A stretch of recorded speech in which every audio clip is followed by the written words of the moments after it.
நம் ஆண்டவர் இயேசு கிறிஸ்துவின் நாமத்தினால் மகிழ்ச்சியும் சமாதானமும் நம் அனைவரோடும் இருப்பதாக. எபேசியர் 5:15-20 முடிய. ஆகையால் உங்கள் நடத்தையை பற்றி மிகவும் கருத்தாயிருங்கள். நாணமற்றவர்களாய் வாழாமல் நாணத்தோடு வாழுங்கள். இந்த நாட்கள் பொல்லாதவை. ஆகவே காலத்தை முற்றும் பயன்படுத்துங்கள். ஆகவே அறிவிலிகளாய் இராமல் ஆண்டவருடைய திருவுளம் யாது என புரிந்து கொள்ளுங்கள். திராட்சை மது அருந்தி குடிவெறிக்கு ஆளாகாதீர்கள். இது தாறுமாறான வாழ்வுக்கு வழிகொள்ளும். மாறாக தூய ஆவியால் ஆட்கொள்ளப்படுங்கள்.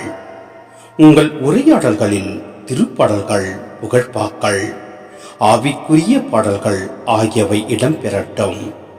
உளமாற இசைப்பாடி ஆண்டவரை போற்றுங்கள்.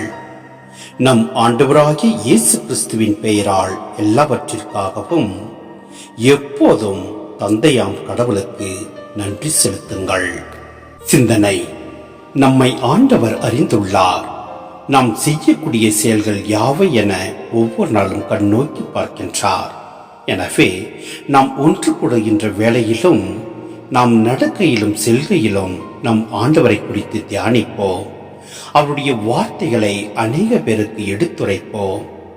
ஒருவருக்கொருவர் அன்பு கூர்ந்து அவர் விட்டு சென்ற அந்த சமாதானத்தை பகிர்ந்து கொள்வோம். அப்பொழுது எல்லாம் வல்ல இறைவன் நம்மை நிறைவாய் ஆசீர்வதிப்பார். ஆமேன்.